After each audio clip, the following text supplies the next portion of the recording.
Hello friends, welcome back to our channel. कैसे हैं आप सब? आई होप आप बहुत अच्छे होंगे। तो फ्रेंड्स, आप देख रहे हैं कि पिछले कई दिनों से मेरी कोई भी वीडियो अब तक नहीं पहुंच रही है और आप में से कुछ लोग जानना भी चाहते होंगे कि सीमा तुम्हारी वीडियो क्यों नहीं आ रही है।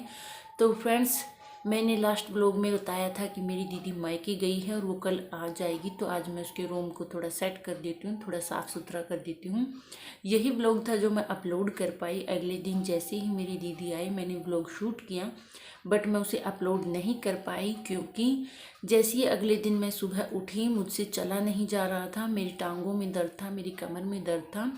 फिर हम एक वैद्य के पास गए। वैद्य ने नब्ज देखकर बताया कि जाने अनजाने तुमने या तो कोई वजन उठाया है या कोई उकचुक हुई है चलते हुए, जिसकी वजह से तुम्हें स्लिप डिस्क की प्रॉब्लम हुई है। और स्लिप डिस्क की वजह से, डिस्क खिसकने की वजह से तुम्हारी दोनों टांगों की नसें उसके नीचे दब चुकी हैं, जिसकी वजह से खून दौरा नहीं कर रहा है और तुम्हें चलने में प्रॉब्लम हो रही है।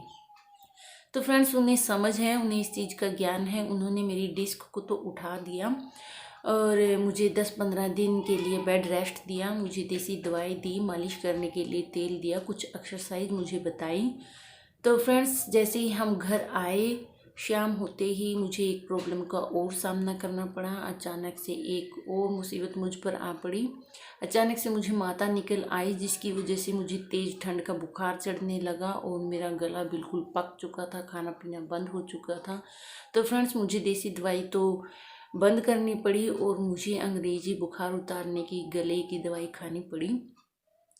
तो अब मेरी माता तो हो चुकी है ठीक, क्योंकि सोमवार को बूढ़ी माता को मैंने पूछ दिया है, वो तो हो गई है ठीक। बट टांग में अभी भी मुझे प्रॉब्लम है, मुझे सोने में दिक्कत होती है। कभी लगता कि सीधी की जाए, कभी लगता कि टेढ़ी की जाए, पर किसी तरह भी मुझे आराम नहीं लग रहा था। तो इसलिए हम कल फिर वैद्य के पास गए थे। तो वैद्य ने यही बोला है कि तुमने बेड रेस्ट तो किया, पहले से तुम्हें आराम है, बट तुम दवाई नहीं खा पाई, मालिश नहीं हो पाई, एक्सरसाइज नहीं कर पाई। इसी वजह से जो डिस्क थी उसको तो मैंने उठा दिया, बट उसके नीचे जो तुम्हारी नसें दब चुकी हैं वो पिचक चुकी हैं, जिसकी वजह से उनमें खून का दौरा नहीं हो रहा है। अगर मैं दवाई खाती तो वो फूल जाती और फूलने की वजह से खून दौरा करने लगता और नसों में आराम आता।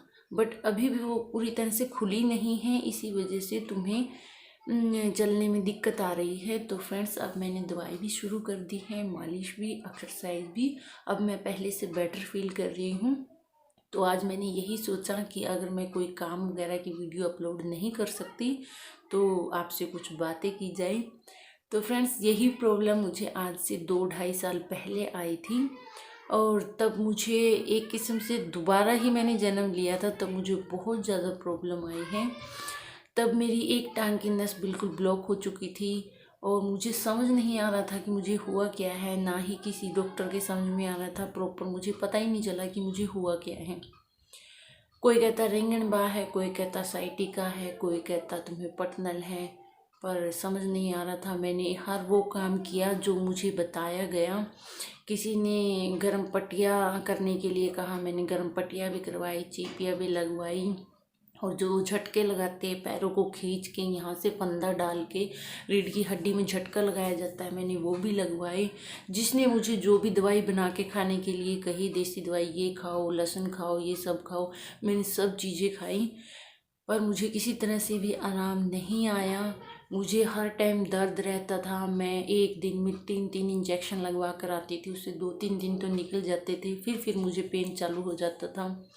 सर्दियों का टाइम था, मैं ऐसे करती थी कि रजाई को गोद में रख के उसके ऊपर बैठी बैठी ही सो जाती थी, क्योंकि मुझसे लेटा नहीं जाता था, ना टेढ़ा सोया जाता ना सीधा सोया जाता था।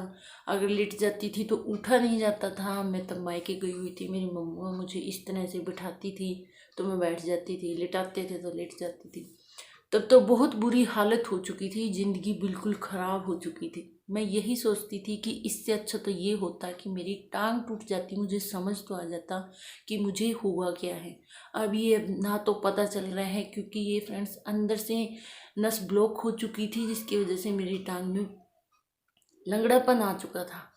और हर काम करने के बाद डॉक्टर ने तो बोल दिया था कि इसका ऑपरेशन होगा, जो इसकी हड्डी बध चुकी है उसको काटा जाएगा।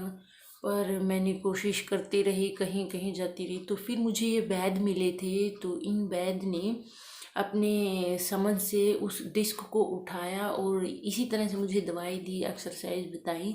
उसके बाद मेरी ये प्रॉब्लम ठीक हो गई। बट इन्होंने मुझे एक बात और कही थी कि इनका लंगड़ापन कभी नहीं जाएगा, इनकी एक टांग में लंग रहेगी ही, क्योंकि इनकी जो कूल्हे की नस है, वो कूल्हे की जो प्लेट है वो घिस चुकी है, इसलिए इनकी सारी ज़िंदगी लंग रहेगी। बट फ्रेंड्स, अब तो वो भी ठीक थी, आप देखते थे मैं पूरी तरह से ठीक हो चुकी थी। बट अब 2-2.5 साल बाद फिर मुझे ये प्रॉब्लम आई। बट अब मैंने इतनी लेट नहीं किया, क्योंकि मुझे इस वैद्य का पता था।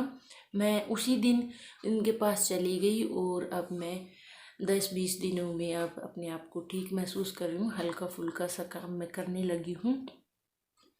तो फ्रेंड्स, इसीलिए मैं वीडियो नहीं डाल पा रही थी। तो मैं अब कोशिश करूँगी कल से कि मैं थोड़ी बहुत ही वीडियो शूट करूं और आपके साथ शेयर करूं।